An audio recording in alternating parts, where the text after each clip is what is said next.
सोनू अपने 4 दोस्तों पंकज, राहुल, कुणाल और दानिश के साथ जंगल में कैंपिंग पर गया था।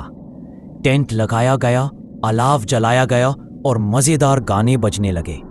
सब हंसी मजाक में थे, पर सोनू को बार बार ऐसा लगा जैसे कोई उन्हें दूर से देख रहा हो। रात को सभी सोने चले गए। करीब 2 बजे रात को सोनू की आंख खुली। टेंट के बाहर से लोमड़ियों की चीखने जैसी आवाजें आ रही थी। बाकी दोस्त गहरी नींद में थे, लेकिन सोनू को एक अजीब सी बासी सी परछाई बाहर दिखी।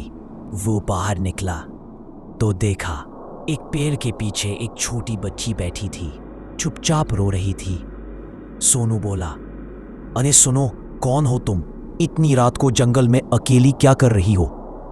वो बच्ची कुछ नहीं बोली, बस रोती रही।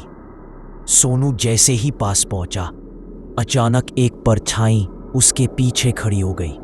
वो पलटा तो देखा पंकज खड़ा है, वही दोस्त जो उसके साथ ही आया था।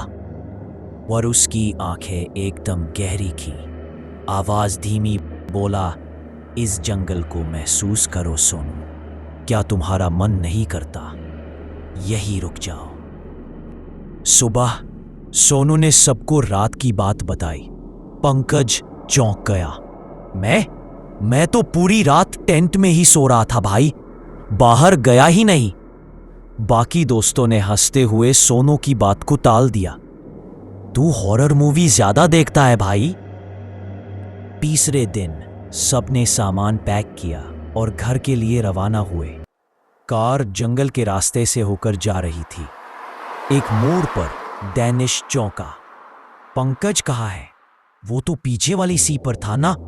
सबने पीछे देखा, पंकज कार में नहीं था। सब घबरा गए।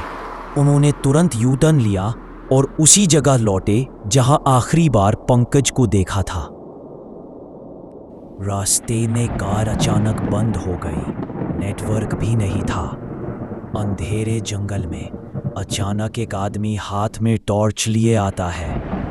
गाड़ी खराब है, मैं मैकेनिक हूँ, देखता हूँ। उसने बिना कुछ पूछे कार खोल दी और गाड़ी फिर से स्टार्ट हो गई। उसने कहा, अकेले जंगल में मत घूमो, चलो एक ढाबा है पास में, वहीं आराम करो और पंकज के बारे में बात करते हैं।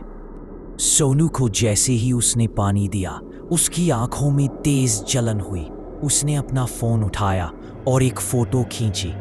तस्वीर में जो ढाबा दिख रहा था वो एक जली हुई टूटी फूटी हवेली थी। सोनू चिल्लाया, ये ढाबा नहीं, खंडर है। बाकी दोस्तों ने उसकी बात नहीं मानी, पर जैसे ही सबने फोन की फोटो देखी, उनकी आंखों के सामने से नकाब हट गया। अब सभी को वही सच्चाई दिखी। वो आदमी, वो ढाबा, सब एक भूतिया भ्रम था। सब भागते हुए पास के एक छोटे मंदिर तक पहुंचे। भीतर जाकर भगवान का नाम लिया। हृदय कांप रहे थे, आंखों से आंसू। तभी बाहर से वही अजनबी आवाज आई, बाहर आ जाओ दोस्तों, मैं तुम्हारी मदद करने आया हूं। सोनू ने बाहर झांका। वो मैकेनिक था, पर अब उसके चेहरे पर एक लंबी नुकीली मुस्कान और आंखों से काला धुआं निकल रहा था। तुमने मुझे बुलाया था, अब वापस जाना मुश्किल है। अब सोनू उनके साथ नहीं था, मानो जैसे जंगल में ही कहीं उसकी रूह हमें बुला रही हो। कहानी के अगले भाग के लिए चैनल को सब्सक्राइब करके नोटिफिकेशन को ऑन रखिए।